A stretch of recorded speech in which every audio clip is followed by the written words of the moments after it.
बेटा आज का जो हमारा टॉपिक है क्या है कि रिटायर, जब कोई पार्टनर फर्म से रिटायर होता है तो हम गुडविल की क्या ट्रीटमेंट करते हैं। अभी कल वाले लेक्चर में हमने सीखा था कि रेशोज कैसे निकलते हैं। जब कोई पार्टनर फर्म से रिटायर होता है तो हम क्या निकालते हैं, न्यू रेशो और गेनिंग रेशो। आज हम सीखेंगे जब कोई पार्टनर फर्म से रिटायर हो जाता है तो उस केस में हम गुडविल की ट्रीटमेंट कैसे करते हैं, गुडविल के लिए हम क्या जर्नल एंट्री पास करते हैं। तो यहाँ पर बेटा आपको दो बातें देखनी है। एक, when the goodwill account is already appear in the books. दो बातें देखनी है। एक कि कोई गुडविल पहले से बुक्स में अपीयर तो नहीं है। अब आप कहेंगे मैम पता कैसे लगेगा अपीयर है या नहीं है। आप क्वेश्चन की स्टेटमेंट पढ़ेंगे, अगर उसमें लिखा हुआ है गुडविल ऑलरेडी अपीयर है बुक्स में, इसका मतलब पहले से गुडविल एग्जिस्ट कर रही है। तो उस केस में आपको एक एंट्री पास करनी पड़ेगी इस गुडविल को राइट ऑफ करने की। जो गुडविल पहले से अपीयर है उस गुडविल को राइट ऑफ करना पड़ेगा। आपने एडमिशन में भी सीखा था कि जो गुडविल पहले से अपीयर होती है उसे राइट ऑफ करने की एंट्री क्या होती है, ओल्ड या all partners capital account debit. आप ओल्ड माने या ओल्ड माने एक ही बात है। Partners capital account debit to, क्या करेंगे यहाँ पर हम, गुडविल अकाउंट। आपने इसमें क्या किया, गुडविल को राइट ऑफ कर दिया। जो गुडविल ऑलरेडी अपीयर है उसको आपने क्या किया, खत्म कर दिया। तो यहाँ पर जितनी भी गुडविल आपके पास गिवन है उसको ओल्ड पार्टनर्स में आप राइट ऑफ कर देंगे। कौन से रेशो में, ओल्ड रेशो में। ठीक है। फॉर एग्जाम्पल यहाँ पर हमारे पास 4 लाख की गुडविल ऑलरेडी अपीयर है तो हम उसको क्या करेंगे, ओल्ड पार्टनर्स जो है, मतलब हमारे जो पुराने पार्टनर्स है लाइक ए बी सी, उनमें हम इसको राइट ऑफ कर देंगे। तो A capital account debit, B capital account debit, C capital account debit to goodwill in old ratio. अब हम बात करेंगे कि treatment of goodwill of retired partner. जो पार्टनर फर्म से रिटायर हो रहा है उसकी हम क्या ट्रीटमेंट करेंगे। उस केस में आपने क्या करना है बेटा, एंट्री बनानी है गेनिंग पार्टनर डेबिट या remaining partner debit, remaining partners capital account debit to retired partner, retired partners capital account. अब देखो बेटा इसमें क्या किया हमने, ध्यान से देखो। रिमेनिंग टू रिटायर्ड, रिमेनिंग मतलब जो बच गए, रिटायर्ड मतलब जो फर्म से चला गया। For example A B C partner है, सी रिटायर हो रहा है, रिमेनिंग कौन रह गए, ए एंड बी। तो A capital account debit, B capital account debit to retired partner, retired कौन हो रहा है, सी, तो सी को हम क्रेडिट कर देंगे। ये एंट्री कौन से रेशो में होती है, गेनिंग रेशो में होती है। तो इट मीन्स जिस पार्टनर को गेन हो रहा है हम उसे डेबिट कर देंगे और जो पार्टनर फर्म से रिटायर हो उसे क्रेडिट कर देंगे। अब आप पूछेंगे मैडम गेनिंग रेशो में एंट्री क्यों हुई। बेटा बेसिकली अगर मैं आपको बताऊं कि जब कोई पार्टनर फर्म से रिटायर होता है तो वो अपना हिस्सा क्या कर रहा है, उसका हिस्सा बाकी के पार्टनर्स को मिल रहा है। तो बाकी के पार्टनर्स को जो गेन हो रहा है, जो मिल रहा है हिस्सा, जिस प्रपोर्शन में उनको गेन हुआ उसी प्रपोर्शन में उसके लिए गुडविल की एडजस्टमेंट करेंगे। मतलब जो पार्टनर फर्म से रिटायर हो रहा है उसकी जो गुडविल का शेयर है वो उसी प्रपोर्शन में एडजस्ट होगा जिस प्रपोर्शन में बाकी के पार्टनर्स को गेन हो रहा है। फॉर एग्जाम्पल अगर मैं कहूँ A B C D 4 partners हैं, ठीक है, सी रिटायर हो गया फर्म से और जब हमने रिटायरमेंट का केस किया तो देखा गेनिंग रेशो ए और बी का निकला पर डी को कोई गेन नहीं हुआ, डी का हिस्सा जीरो। जीरो मीन्स पहले जितना था अभी भी उतना ही है, उसमें कोई चेंज नहीं है, जीरो चेंज आया है। तो इस केस में आप किसको डेबिट करेंगे, जिनको सिर्फ गेन हुआ है, ए और बी को। और रिटायर्ड पार्टनर कौन है, सी, उसे हम क्रेडिट करेंगे। मतलब उसमें डी का कुछ भी नहीं करेंगे क्योंकि ना उसे कोई गेन हुआ ना उसे कोई सेक्रीफाइस हुआ। तो रिटायर्ड पार्टनर की जो गुडविल होती है उसको हम बाकी के पार्टनर्स में गेनिंग रेशो में एडजस्ट करते हैं। अब हम इसको एक क्वेश्चन से सीखेंगे। फॉर एग्जाम्पल हमारे पास एक क्वेश्चन है, A B and C are partners in ratio 3:4:3:2। For example हमारे पास एक केस गिवन है और क्वेश्चन में गिवन है goodwill already appear, goodwill A B C and D और ले रहे हैं बेटा हम, क्योंकि हमने 4 पार्टनर्स लिए हैं 3:4:3:2। ठीक है, तो हमारे पास 4 पार्टनर है ए बी सी डी और उनका रेशियो है 3:4:3:2 और गुडविल ऑलरेडी अपीयर है बुक्स में ₹1,20,000। सपोज हमें केस गिवन है, ठीक, और साथ में हमें एक चीज़ और गिवन है कि जब फर्म से कोई एक पार्टनर, यहाँ पर हमारे पास सपोज गिवन है सी रिटायर हो रहा है, C retire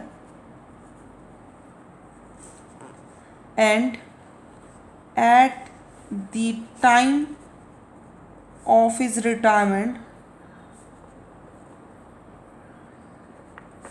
goodwill of firm, देखो यहाँ पर goodwill of firm is valued. बेटा मैं जान के क्वेश्चन लिख रही हूँ ताकि आपको क्लियर हो। गुडविल ऑलरेडी अपीयर लिखा है और यहाँ मैं लिख रही हूँ गुडविल ऑफ फर्म वैल्यूड, मतलब जब सी रिटायर हुआ उस समय फर्म की जो गुडविल है उसको जब वैल्यूड किया गया तो वो निकली 6 लाख रुपीज़ की। ठीक हो गई बेटा बात। और इसके बाद हमें लास्ट गिवन है कि जो पार्टनर्स ने डिसाइड किया है सी के रिटायर होने के बाद जो न्यू रेशो है ए बी सी के बीच, ए बी और डी के बीच, that will be decided equally. मैं शॉर्ट में लिख रही हूँ, ठीक है। तो हमारे पास ओल्ड रेशो है, न्यू रेशो है। हम क्या करेंगे बेटा, सबसे पहला काम हमारा होगा, ओल्ड रेशो है, न्यू रेशो है, जब कोई पार्टनर फर्म से रिटायर, हम क्या निकालेंगे, गेनिंग रेशो। गेनिंग का फॉर्मूला मैंने आपको बताया था, न्यू माइनस ओल्ड। तो आप यहाँ पर गेनिंग रेशो निकालेंगे।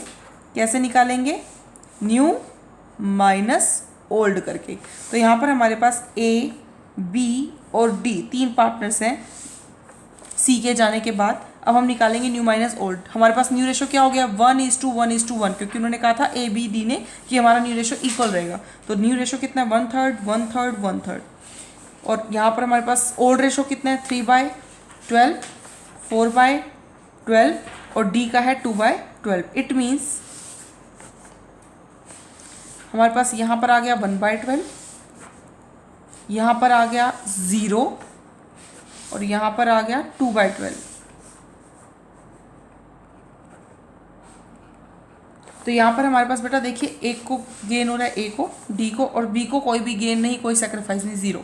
अब एंट्री बनाते हैं। सबसे पहले हम ट्रीटमेंट करेंगे ऑलरेडी अपीयर गुडविल की। अगर वो क्वेश्चन में है तो है हमारे पास, बिल्कुल है, गुडविल ऑलरेडी अपीयर है। इसको क्या करना पड़ेगा, राइट ऑफ करना पड़ेगा। और राइट ऑफ हम किस में करते हैं, ओल्ड पार्टनर्स या ओल्ड पार्टनर्स में। ओल्ड पार्टनर कौन है, ए बी सी डी, चारों पार्टनर्स हैं हमारे पास। हम चारों में इसको राइट ऑफ कर देंगे। तो एंट्री बनाएंगे, A's capital account debit, B's capital account debit, C's capital account debit and D's capital account debit. अब हमने इन सभी पार्टनर्स को डेबिट कर दिया क्योंकि पुराने पार्टनर्स हैं सारे, और गुडविल जो राइट ऑफ होगी उसको सभी में राइट ऑफ करना होगा। 2 हम क्या राइट ऑफ कर रहे हैं, गुडविल को।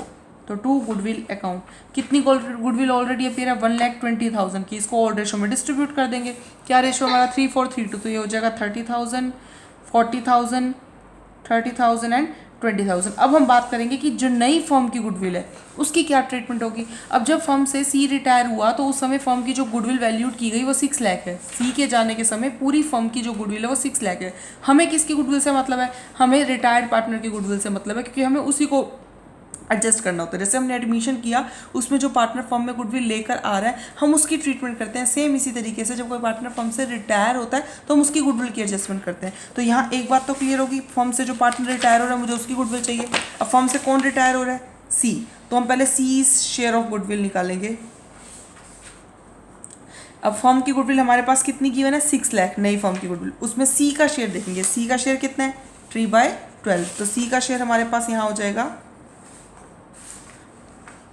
1,50,000। ये हमारे पास किसका शेयर निकला है बेटा, सी का। अब हमने एंट्री बनानी है। क्या एंट्री बनाई थी हमने, remaining to retire. Remaining to retire मतलब जो बच गए उन्हें डेबिट। अब कायदे से देखा जाए सी के जाने के बाद कौन बचा, ए बी डी तीनों बचे ना। लेकिन मुझे एक बात बताओ, ये एंट्री कौन से रेशो में होनी है, गेनिंग रेशो में होनी है। तो जिनको गेन हुआ हमें सिर्फ उसी को डेबिट करना है ना। तो जो बच गए हैं पार्टनर ए बी डी, उसमें गेन सिर्फ किसको हुआ, ए और डी को। तो हमने बी को कहीं नहीं लेना, हमने सिर्फ किसको लेना है, ए और डी को। तो A's capital account debit and D's capital account debit. Remaining partners में हमारे कौन कौन पार्टनर्स हैं बेटा, ए बी और डी। लेकिन हमने बी को क्यों नहीं लिया, क्योंकि बी को कोई गेन नहीं हुआ, तो हमने सिर्फ ए और डी को लिया। और 2 में किसको लेंगे, 2 रिटायर्ड पार्टनर। रिटायर्ड कौन हुआ है, सी। तो 2 सीज कैपिटल अकाउंट। सी का शेयर कितना है गुडविल का बेटा, 1,50,000। तो हमने जो पार्टनर फर्म से रिटायर हुआ उसका शेयर निकाल के लिखा, उसको कौन से रेशो में डिस्ट्रीब्यूट कर देना है, गेनिंग रेशो में। आई बात बेटा, बात समझ कि यहाँ पर हमने एंट्री जो करनी है गेनिंग रेशो में करनी है। दैट्स वाई हमने यहाँ पर सिर्फ गेनिंग पार्टनर्स को डेबिट करना है।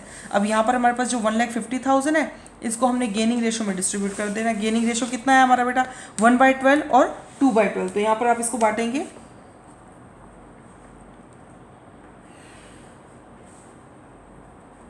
हम रेशो लेंगे बेटा। यहाँ पर हमारे पास रेशो क्या है, 1/12 और 2/12। तो रेशो हमारा हो जाएगा 1:2। तो हम इसको 1:2 में बांटेंगे, 1/3 एंड